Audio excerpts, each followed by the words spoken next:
A Fitness Today presents. I'm Jasmine Lowe, and today I will be joined by a groundbreaking Canadian woman who started a podcast to give Asian women like herself a raison d'etre. I bought a copy of her audiobook, The Tao of Self-Confidence, and I've been listening to it with so much resonance as a fellow Asian woman. In one of the chapters, Sheena talks about how the algorithms have clumped Asians into a monolith culture, all in one same rice bowl. However, 49 sovereign countries, 4.7 billion people live in Asia with 2,300 recognized languages. The book came together from Sheena's magnanimous effort in interviewing more than 800 Asian women for her podcast that she started about 8 years ago. The success of the Tao of Confidence rides off the back of her first book, Women Who Boss Up, which featured 12 Asian women from the STEM and finance industries. In about 208 pages, this Wiley published second book, released in May 2023, was listed as the Wall Street Journal bestseller. Joining me today is Sheena Yap Chan. Hello. Hi, Jasmine. Thank you so much for having me on today as a guest. Such an honor to be here. It is such a pleasure to have you, Sheena. I'm so gobsmacked that you have dedicated this time with us. And I don't have a million downloads on my podcast, but I do have a few listeners from this region. And I hope that in what I am trying to do, which is 99 women who are authors, who are women in the arts, in publishing, and the creative industries, that we can get all these voices together and women from all areas of the South China Sea.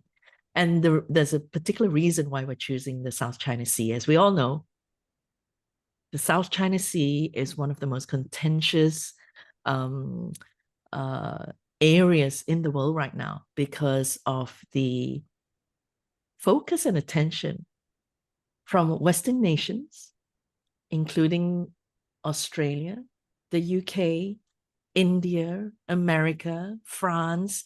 They're all focused in this area. And so we are the women who are calling for peace.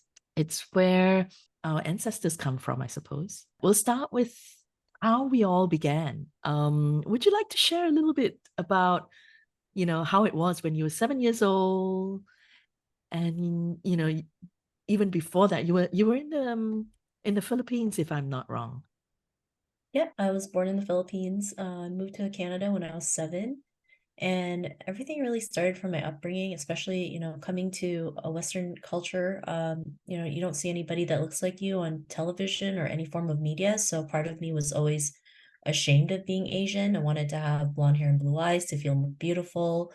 I actually didn't like being Asian growing up. I was just really, I just hated it, to be honest. And it wasn't until my 20s where I decided to dye my hair back from blonde to my original hair color where I finally embrace myself, my true self, my Asian self. And in 2015, when I was dealing with my own issues of confidence, I was looking for resources that really catered to Asian women, and there wasn't any. And so part of me thought maybe something was wrong with me, but also in Asian culture, especially for Asian women, we're taught not to talk about the things that we go through. And for me, representation was still important because there wasn't a lot of representation out there. So I started the podcast called The Tao of Self-Confidence. Didn't really know what I was doing. There wasn't a lot of Asian people podcasting at that time. There was probably one Asian guy who was doing it. And I said, if he's doing it, I'm going to go ahead and do it. Since then, I've interviewed over 800 women from different parts of the world, different cultures, different career backgrounds. And as much as I love podcasting and what it's done, it was still a very small platform compared to other forms of media. And I really wanted to create this visibility, showcasing Asian women as strong, as brave, and courageous, to showcase them as leaders because it's so important. And so in February 2021, I actually co-created a book and it got launched called Asian Women Who Boss Up. And it highlights the stories of 18 Asian women who are able to forge their own path, overcome obstacles, and thrive. And this book was really special because there's no books out there that highlight that many Asian women, especially their stories. And then to see that many Asian women on the front cover of the book is very inspirational, right? We want to see people that look like us, that's been through similar situations. And so, I was sharing this book out to everybody because when you look at the number of Asian authors in the publishing industry, it's like almost next to nothing. And in May of last year, I actually got approached by Wiley to write a book on the topic of Asian women leadership. And a part of me I almost said no because I hesitated and I was going through a lot of imposter syndrome, thinking like, is this publisher okay? Like, are they sure they want me to write this? And so it's great that I have a support system who pushed me, who said, just go for it. And so I did. And, I had to write this book in less than 3 months in order to have this launched by May of 2023. So it's been really cool to see this book everywhere, to see the people who love telling me how it really resonates with them and that it can really like help them in their own journey. And so I'm really grateful for that. And to see this all around the world too. So, it's been in the Philippines, it's been in Singapore, Europe, even Africa. It's even in Australia. I have a friend who lives in Australia and she saw it at the bookstore there. So to me, that was like amazing that it's like on the other side of the world. I And know, so right? I was listening to the audio version yesterday. I couldn't wait, so I just got it on Audible, and I was listening to it, and it's just every single word, every paragraph. I could feel the pain, I could feel the angst, I could feel the power. It was just so amazing, Sheena, what you've done, because I think, and that is what it is, the Tao of self-confidence. You've just shared sort of like a common voice. And isn't it bizarre that we are halfway across the world, but yet we share that same, you know, pain? yeah, I mean, especially in Asia, there's just so many things that still happen, right? If you look at India, child marriages are still prevalent. If you're a widow, you're considered an outcast to society. In China, if you're 25 and over and single, you're literally called a leftover. And in Japan, it's called Christmas cake because after Christmas, you're literally called a leftover. I mean, all these things really affect us, right? And it's been passed down from centuries, right? Not realizing that this really affects all of us, whether we're in Western cultures like America, Canada, and Australia, or even just in Asia. Collectively, we've been dealing with this, and no one's really ever talked about it. So it was important to bring all these issues up so we can find ways to heal from it and really show up as our best self, right? There's a lot of leadership books out there, and they're great, don't get me wrong, but they're very rigid manuals and they don't really focus on getting to the root cause as to what is really stopping us from moving forward, especially as women, because as women, we're different. We're different. We're more emotional, we overthink about it a lot. There's double standards we live by. We want to, we overthink a lot as women. So it's like we have to figure out, why do we go through all this and like find ways to break through that. What were your earliest memories as a child arriving in Canada? You must have been so excited. Actually, it wasn't because I didn't know what Canada was. Right. It's funny. So what, your Um, parents came back and said, "Oh, let's pack and we're going off to Canada." yeah, pretty much. We went on different plane rides. Like we went to Hong Kong first, then we went to San Francisco, and then to visit my aunt there. And my dad was like, "Oh, we're gonna go to Canada." I'm like, "Canada? What's Canada?" And he's like, "That's where we're gonna live." And I'm like, "Is it like America?" No. I'm like, "Is there a Disneyland?" No. I'm like, "Why can't we move to America? Why are we going to Canada? Like, I've never heard of Canada ever, right?" And it was totally different, of course, because I mean, there wasn't a lot of Asian people. It's a very multicultural city. I saw snow for the first time in my life. Mhm, mhm. Clean roads. When you look at the Philippines, there's parts of the Philippines where it's just dirty, right? So it was just like a culture shock, right, at such a young age. So, would you like to share a little bit more about your family? Yeah, so, I have two sisters, one older, one younger, so I Mhm. am the middle child. My older sister is married to her wife, and that was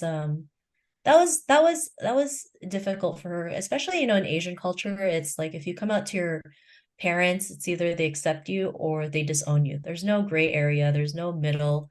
So, we were fortunate that our parents accepted her, of course. And last year she got married in the Philippines, and that was a little bit scary because most of our extended family members didn't know about it.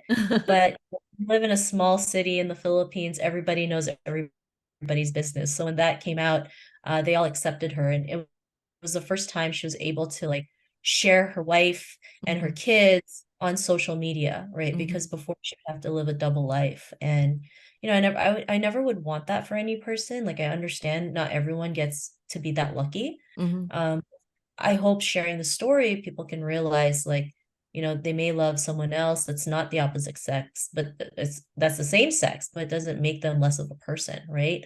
We were just really grateful to be able to see that happiness now. Like she can live as her true self, which is not always easy for Asian culture, right? Yes, Um, absolutely. Yep. yeah, yeah. And then I also have a little sister who married a Lebanese man. So my nephews are biracial, Chinese and Lebanese. And when you're biracial, I've interviewed a lot of women who are biracial, and one of the common themes is that sometimes they don't feel Asian enough, or like say Chinese enough or Lebanese enough, or like there's no like they feel like they're stuck in the middle and they don't belong to either of the cultures they were born into. So I Yes. always do my best to let them know that they're born in two amazing cultures versus trying to pick and choose, because I mean they get the best of both worlds. And I would never want them to feel like I don't want them to feel like they're like an outcast or feel left out because they come from two different cultures. I have to say, in Malaysia, for example, there are a lot of mixed race, mixed, and I mean, that is the world moving forward, isn't it? We're all going to be mixed.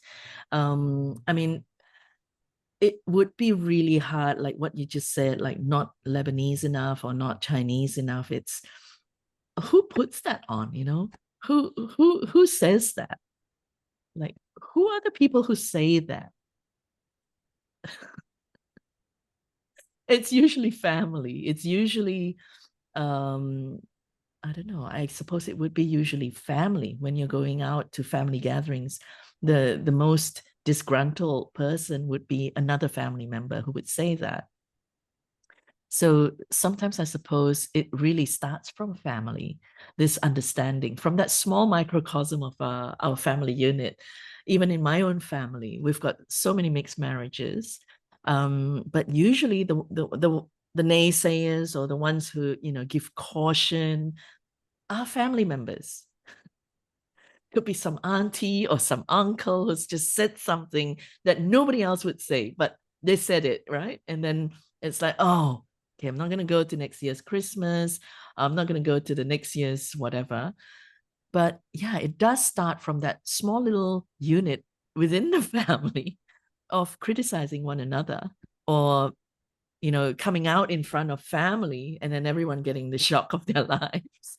Um, yeah, so family, I suppose. Family is where it all begins.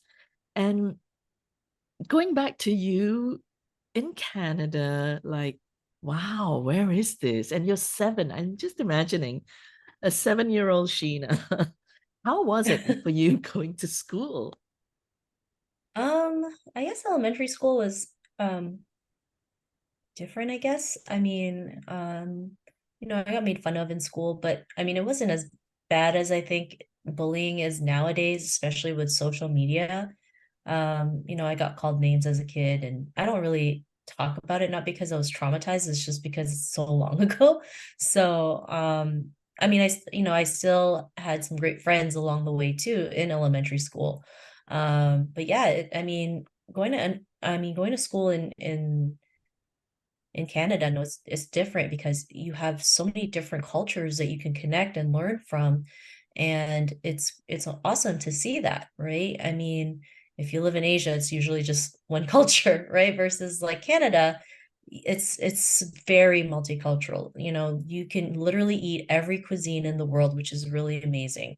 In the summer, there's always a different festival from a different culture, and it's a great way for people to connect, learn from each other, and realize we can all live in harmony.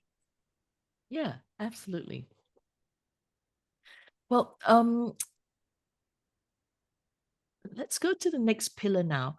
We're going to discuss the women who came before us. So we're going to discuss your maternal side, the strong women that you can remember, like your aunties, your grandmother, her sisters, and to name them as well, because that's the purpose of this podcast, is to put a name to the aunties, or like, we used to just call them Kuma or Gokor, or, but they never had names. So the purpose to now in this segment is to give the names to these women. Yeah, would you like to share? Yeah, I mean, of course, my mother has been someone who I look up to. Her name is Dee Dee. You know, she's someone who always stood up for herself. I remember one time we were eating at IHOP, which is a pancake place in the US. And I was really excited to go that time because I always saw it in commercials, and we would drive to Buffalo just to, we drove to Buffalo just to go eat it because they didn't have it in Canada. When we got there, we were the only Asian family. And our waitress wasn't the nicest, let's just say. You know, she served everyone else before us, even though we got there first. And it was just overall a really bad experience. And I remember as my mom was leaving, as my sorry, one sec. So I remember as we were leaving, um, sorry, I got blanked out. No worries. So Pancakes. as so as we were leaving, the hostess asked my mom, you know, how was your experience? And she mentioned, well, it wasn't great, right? She was upfront about it. It wasn't great. And I think it's because of the color of our skin. And when the hostess heard that, like she had no rebuttal. Like I don't think she expected my mom to say anything because we're not seen as someone who would say something back. You know, most of the time Asian women are seen Yeah. as quiet. So when she said that, she was taken aback, and then we just kind of left. And from that moment on, I will never set foot in an IHOP just because of that experience. Yeah. And I share a little bit about that in the book. So that's one. Well, I hope they will come up to you and give your mom and you like a lifetime's worth of pancakes. It's okay. I don't need that much pancakes in my life. No, actually, uh, sometimes it's really just that one moment, isn't it? yeah, And that lady might not have even realized that she was maybe, being systemically racist. maybe. I don't know, Yeah. but I mean, I why mean, else would she ask? I remember it, and I remember the waitress not being nice to us and not serving us properly, and it was just an overall bad experience. Or So maybe she asked because she wanted to make sure she had her tips. I don't know. Well, she was a different person from our server, so she was the one at the Oh, front who like seat you at the table and stuff. right. So yeah. Hmm. And recently, you know, I had to write a life story about my great grandmother. So her name is Anna, Yes, I and saw that on LinkedIn. And if anybody who's listening who's interested to follow Sheena, she has an amazing newsletter on LinkedIn that you can follow and subscribe to. Or is it oh, actually on your website? it's on It's LinkedIn. it's on LinkedIn, right? Yeah, yeah. Yeah, I mean, you know, I started writing about my great grandmother because we were doing like a special project on my great grandparents, and you know, she went through a lot. And, you know, Asian women back in the day, you know, never went to school, just did it as they were told, never rocked the boat, had to go through all kinds of like setbacks and challenges. I mean, you know, I recently found out her feet were binded, and that was like Is that typical. right? Yeah, that was typical back in the day, right? Because it was seen as a status symbol. But Yes. you know, there were times where she had to take care of all of the kids by herself while my great grandfather would go to work. You know, she had to, and you know, my great grandmother had 12 kids, so Wow. that's a lot of kids to take care of. Um, Were they the first generation to the Philippines? yeah, my great grandfather and great grandmother. Yeah. So that would make it they would have moved to the Philippines in the 18 like mid 1800s. Um, I have no clue, to No be clue. honest. Yeah, Yeah, because maybe in my the early 1900s. early 1900s, Yeah. I would give anything to just go back to that time. 1880s to 1920s. That 40-year period seems like there was so much that happened. And it was also internally in China. There was a famine, there was drought, there was war. So they were all kind of like the men were sent out first on boats.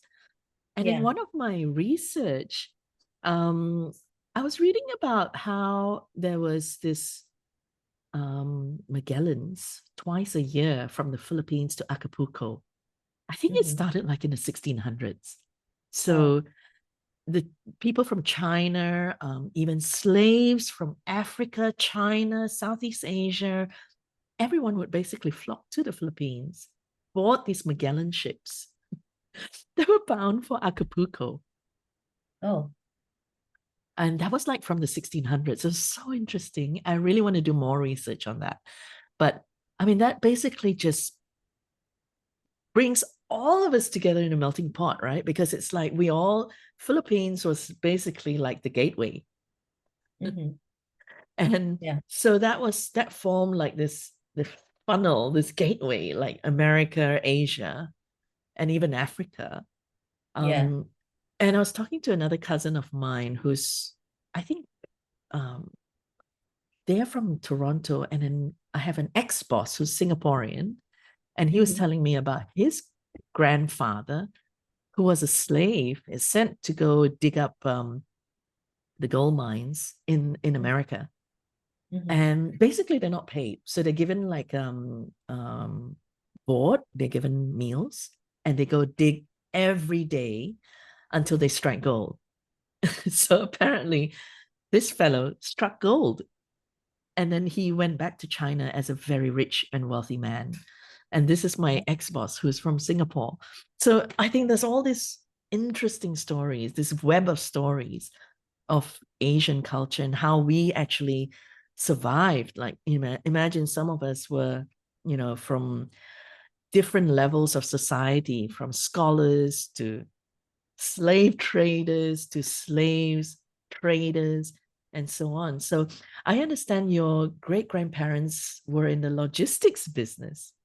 Yeah. Yeah, they So, started the shipping line in the 70s. oh, really? Wow. Tell, Yeah. tell us more about that. I mean, they started it in the most uncertain time in the Philippines. That was during martial law. So it's really uncertain, of course. And, for my great grandfather, he just knew he had to feed 12 kids, so he had no choice but to just make it happen. And it's still running till this day. We had to pivot a lot of times. There was a lot of, setbacks we went through. But like any business, there's always going to be setbacks and challenges. And I think that is really important to talk about because nobody ever talks about that stuff. We always just see the success and we don't see the story behind it, what people had to sacrifice. And Mhm. my great grandfather was someone who was super focused, who was very business oriented, who would like make sure the boat would leave the pier like before he goes home. Even when he passed away, like I think there was a story that they said they saw his spirit still at the pier. So yeah, I mean now that my grand uncles have taken over it and have been instead of because back then they would be people using the boats to travel to different parts of the Philippines. Now we just focus on cargo. So yeah, it's been quite a journey. We just celebrated the 50th anniversary of him opening it up. So And what was his name and her name? so my great grandfather's name's Sulpicio and my great grandmother's name's Anna. So, okay. May they rest in peace. Yeah. That's celebrating the 50-year anniversary of that company that they set up. What was the name of the company? Oh, I'm not gonna remember it. This one's Okay, I've once.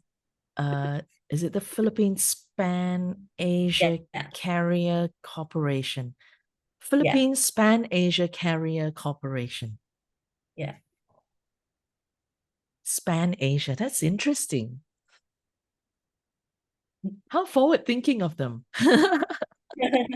So there were people moving before cargo moving. Yeah, they were moving. Yeah, it was people before cargo, but now it's cheaper to fly a plane than to take a boat, and it's a lot more time time saving to go on a plane than on a boat. So yeah, so that's why in business, like sometimes you have to learn to pivot, and when something doesn't work, like you have to figure out what's the next step, right? And so they were able to do that, which has been great. Yeah, that pivot, I think we all saw that during COVID, especially. Yeah. What did you do to pivot? Was there a moment in your life that you had to pivot? I mean, yeah, for me, I realized podcasting was still a small platform, and that's when I decided to just branch out and start doing different things like books and other forms of media to really get better visibility, branding, get myself out there. So I mean, I still love podcasting, but it's still a very small platform if you compare it to other forms of media. So Hmm. Who's your muse, Sheena? my Who muse. inspires you? Yeah. I guess there's a lot. I mean, I share some of them in the book. Like I love Michelle Yeoh, Sandra Oh. I think they're just amazing Asian women who've been able to forge their own path, especially in Hollywood, where, the representation of Asians in Hollywood is still like not as much. It's slowly growing, but it's still, very, very small. So looking up to them has been great. Yeah. And your favorite books? Um, I'd probably be biased and say my book. Yeah, because you spent so much time on it. Yeah. Yes, I have to say it's my favorite book at the moment as well. Oh, thank you. Um, of all these 800 interviews, right? Can you name some of your most memorable ones? Oh, wow. I Every mean, there's a single 800 is important, but just the most standout memorable ones that you can still remember until today.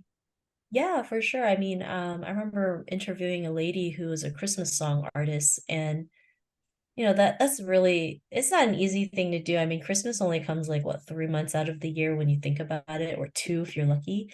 And there was nobody out there who would sign someone just to sing Christmas songs. So she had to set up her own record company, sign herself as a Christmas song artist, and has made a career out of it. And I think sometimes we have to, that it's just a great example of like being resourceful, right? If no one's going to do it, then you got to go out there and do it yourself, figure different ways to make it happen. There's also a lady that I interviewed who was born with no arms. So she's actually the first armless pilot, and does Oh my everything with her goodness, feet. that's amazing. Yeah. And sometimes we feel like our limitation stops us. And like, Yeah, here's a woman who actually does have a limitation, but it never stopped her from living life to the fullest. I mean, she flies a plane with her feet, yeah. which is amazing, right? So those are some of the things, some of the stories that stood out. Thanks for sharing. I wonder what's in store for you actually moving forward because you are definitely spruiking the book right now, and I really hope that it gets into the hands of more people than ever. Um, are you doing any book tours in Asia Pacific? Are you coming this way? I haven't thought that far ahead yet. I know people keep asking me, and it's funny because sometimes, like, I might not have any plans, and I feel like I get anxiety when people ask me, and I feel like I need to plan and set.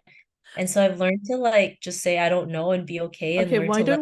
why don't we do this, Sheena? I would like to invite you to Malaysia and to Sydney, Australia, and we will fix a date and I will host you and we will organize it. We'll Okay. make it happen rather than Okay. me asking you. Okay, How thank you. about that? We'll just make the tour happen. And you'll have a But yeah, holiday as well. Yeah, we'll definitely figure that out. But yeah, I mean, I've been fortunate to be able to have some in-person events here in Toronto. I was able to speak in front of 400 students in Orlando, Florida. And in 2025, I'll be releasing a second book with Wiley, so I'm really excited about that. Because I didn't, I was already happy with one book. So to have a second book was just, wow, this is so awesome. So just really grateful for everything. And for me, I love utilizing social media as well. Like LinkedIn is one of my favorite social media platforms, and that has really helped me just build my brand and who I am and what I do and be able to connect with so many amazing people, kind of like yourself. Well, thank you. Thank you so much for even giving me a notice as well. I do appreciate it because as you say, as confident as we feel, sometimes I go out there and I just totally lose it because you're not always being the confident person every single moment. Some days, like you're something else or you're someone else to somebody else. For example, this morning I was just, the Uber for my nephew. I was running late for basketball. And um during those moments you just morph into somebody else, right? And I think as women, we have so many of these, how would you say, like masks that we wear throughout the day that we switch. And I like this, this picture that you have behind you, the Tao of Self-Confidence with this woman in her, beautiful suit, and then she's a superwoman at the back. Yeah. Because that's what we need, I think, because for us to be able to morph, to be able to morph, you gotta kind of sort of lose who you were just a minute ago and step into the shoes and the clothes of this new woman that you're gonna be, and then Yeah. be that person for however long that is. Like now I'm putting on my self-confident woman podcaster suit with you. But actually deep down, I'm really, really very nervous. And I'm quite, I believe it or not, and a lot of friends of mine don't believe this. I'm actually really, really shy, but I Uh-huh. force myself to come out and have that, I don't know if you do it. I would like to hear if you do it as well. Yeah, I mean, I'm always anxious and nervous when I have to speak on stage or be interviewed, but I utilize that as an indication that I just want to do the best that I can. And so I just go out there, even if I fumble. I mean, I blanked out on national Chinese TV. I've stuttered. I've done it all. And so for me, it's like if that was the worst that can happen, then I can conquer anything.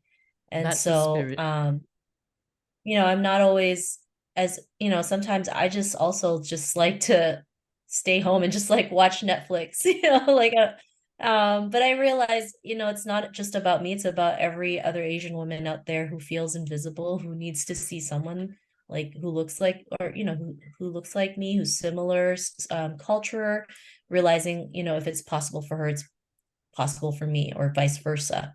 And representation is so important because I never had that. I never understood that I could be anything I wanted to be because I never saw anybody that looked like me who also forged that path.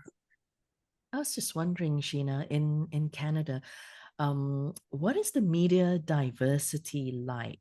Because recently in Australia, there's an organization called Media Diversity Australia, and it was founded by two amazing women, Antoinette Latouf, who's, I think she's of Lebanese or Lebanese background, and Isabel Lowe, who's actually now based in New York. These two ladies set it up because Australia's diversity on the media space was questionable. It was mostly, I think, 73% white Anglo-Saxon male. So, how is it in Canada? Um, I mean, it's really hard to say because I don't really follow the Canadian media as much because Just generally what you see on the news. um I mean, there's women who've been fired for ageism, and if a Caucasian woman is fired for ageism, what more for non-white women, right? That was a big thing last year because, there's men who are way older than her who was never fired, and yet this Mhm. woman has been in the news for so long, and she's like a veteran, and then she got let go. And of course, they're not going to say that was the reason, but we all know that was the reason. So yeah, I mean, it's still, yeah, we do have diversity, but it's still not equal diversity, I guess. And especially coming from a country or a city like Toronto, where it's very, very multicultural, I think it's important that it shows all across the board. What do you think lawmakers can do? Like now there's a bit of a huff and a puff because in the media, there seems to have a need to have a quota for inclusion. But a lot of the journalists who've been in their jobs for a long time are saying that it should be by meritocracy. Sorry, how do you say it? By merit, Merit. basically, by merit, and not just by your skin color. So it's kind of like a reverse. Yeah, it's hard, right? Of course, we want diversity, but we also want the right kind, of course, right? And when we have these quotas aren't even doesn't even make sense because the quota is only like maybe 1 or 2%, and it doesn't really build diversity. And then, sometimes they pick someone who's not fit for the job, but just wants to fill a quota, and then, then companies will start saying, well, we did fill this quota and they weren't up for the job. So it's really hard to, like, of course, diversity is important, but like I guess like a catch 22. Of Yeah, course, we want to have talented people, and there are talented people out there from different races, different cultures. It's just sometimes, we're not seen because of our cultural background or the color of our skin, especially as an Asian woman. Like, there's this woman, her name is Kim Eng, and she's the first woman to be a major to be a manager in a major sports team, right? So she was a manager for the Miami Marlins, which is a huge baseball team here in the States. She got rejected by 10 other teams before she even became a general manager, but she has the track record that any person would want to hire her as a general manager. But because she's an Asian woman, like, people don't believe in her, right? If she was a white male, like, they would have hired her right away. In fact, she took the team to their first playoffs in 20 years, right? that's And so that's amazing. huge. Yeah, that's huge. And then after that, the franchise decided to hire a president of operations. So I guess someone above her. And to her, that was a slap in the face because, she did all this work, she brought the team to the playoffs, and then she has to like follow Report. yeah, report to a person that probably doesn't know really what they're doing, but she really does know what she's doing because every baseball fan that knows her track record. So yeah, I'm not saying that all people have no talents, but yeah, it's hard, of course, right? I think yes, diversity is important, but yes, also merit is important. And it's hard sometimes when we try, like, it's hard sometimes. I guess that's all I can say. Well, let's go back to your book and your work. If there were three people you would be able to interview, who would they be? Yeah, I mean, Michelle Yeoh, Sandra Oh, Of course. That's a given. and the third person, I don't know. Maybe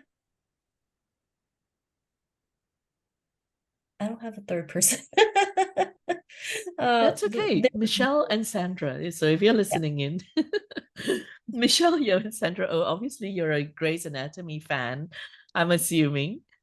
no, I've never watched an episode of Grey's Anatomy or not. I just liked all the movies that she was in, and she's such a great actress. And then, She is um, actually. I really like her as well. yeah, so I've always loved, the movies that she was in.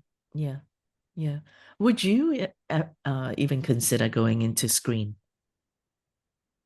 I'm not gonna say yes or no. We'll see where the wind takes us. Well, thank you so much, Sheena, for your time in sharing and in divulging as well on um all of the things that you've learned in on this pathway. So you've had two books so far. Is it three or two?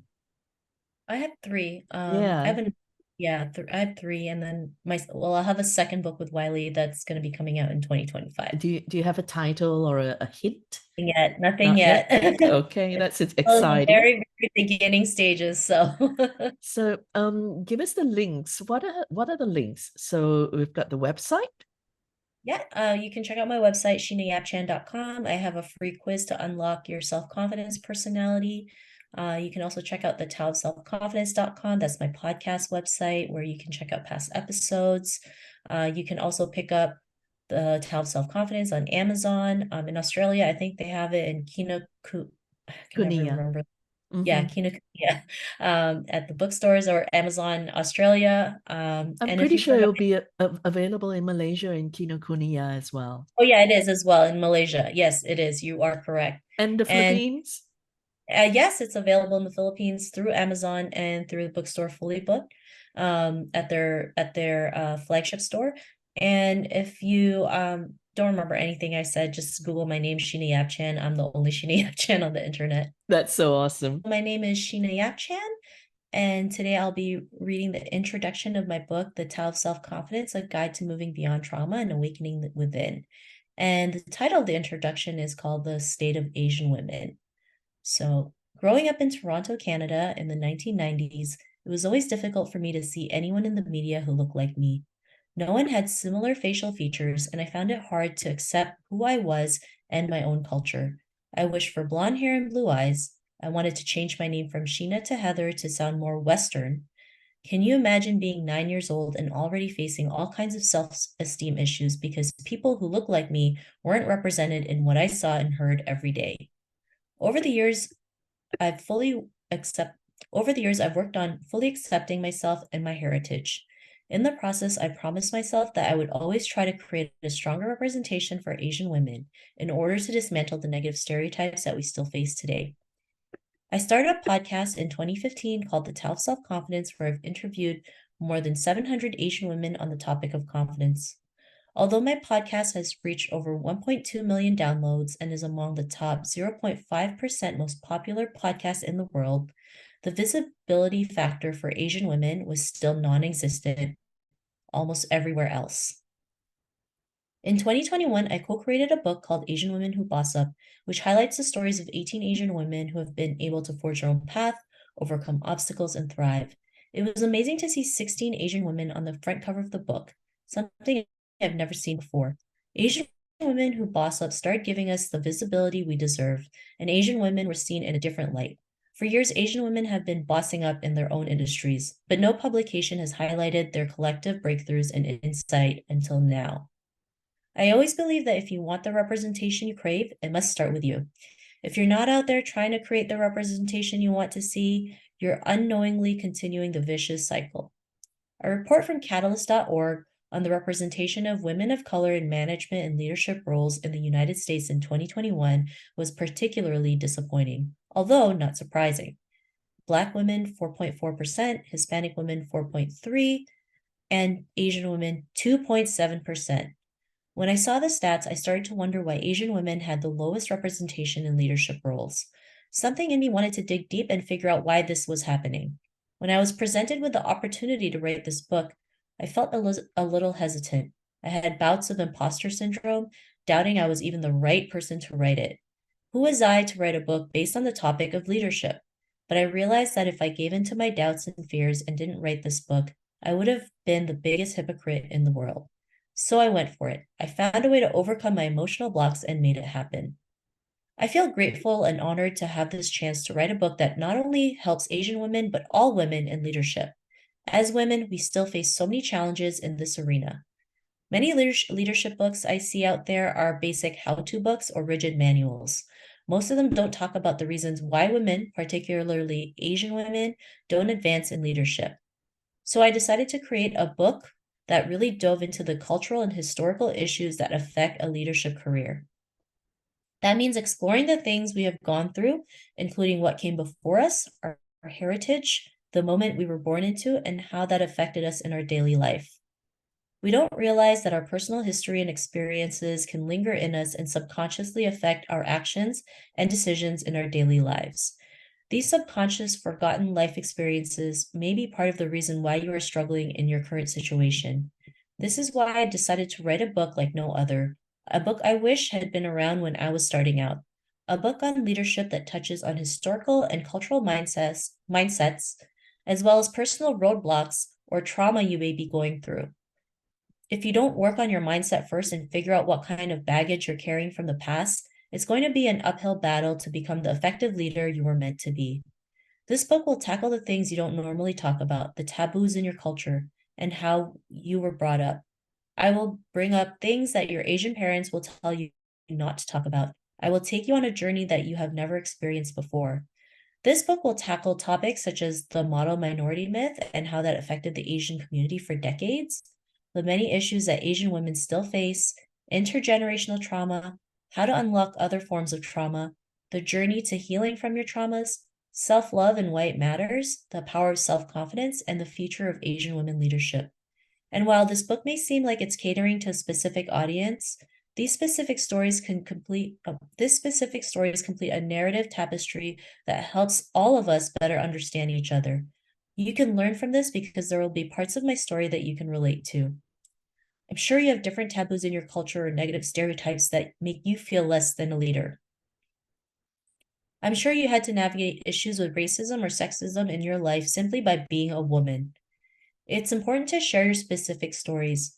I've been rejected way too many times in my life because my story was too specific or that it catered to a specific audience. But your specific story can help people from all walks of life in many ways. You can either relate to a story, learn something new, or see things from a different perspective. If you hear the same stories over and over, how would you learn and create positive changes? You can't keep doing the same things and expect a different result, which, by the way, is the very definition of insanity. Being specific is a good thing, and it's about time to learn about leadership from a different perspective, especially one that's often seen as invisible or not taken seriously in leadership roles. That perspective is for me, a woman of Asian descent. A woman of Asian descent. Stereotypes can come up just from how I look. The media has often implied people who look like me were the cause of COVID-19 or that my only goal is to be a good housewife. Because of my Asian features, I face immediate judgment, and this judgment from stereotypes has fueled a rise of violence against Asian women like me, especially since the COVID-19 pandemic. The community has been in tears for the Atlanta shooting in 2021 that took the lives of 6 innocent Asian women, the death of Christina Yunali, who was murdered in her own apartment, and many others. Having a leadership book from an Asian woman's perspective is more important than ever. Being on the receiving end of generations of misdirected hate and rage, voices like mine need to come out of the background and be heard. In the words of Lizzo, it's about damn time.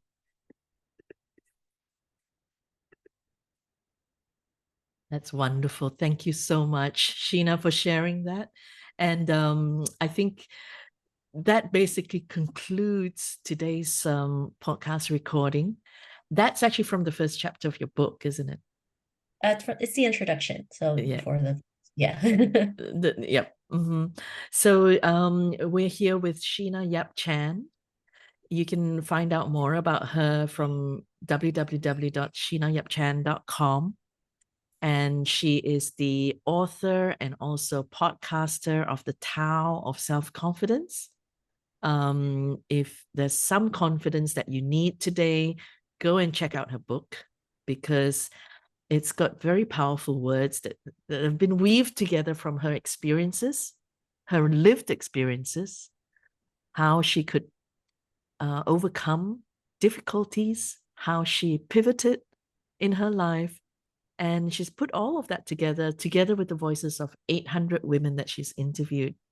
Thank you so much, Sheena, for being here with us today. And we hope that we can get your voice out to Malaysia and also Sydney, Australia. Thank Thanks you. again for having me. Would you have a tale to share or know somebody who does? Do you identify as a woman with heritage from the nation circling the contentious South China Sea? Wherever you are in the world, we'd love to hear from you.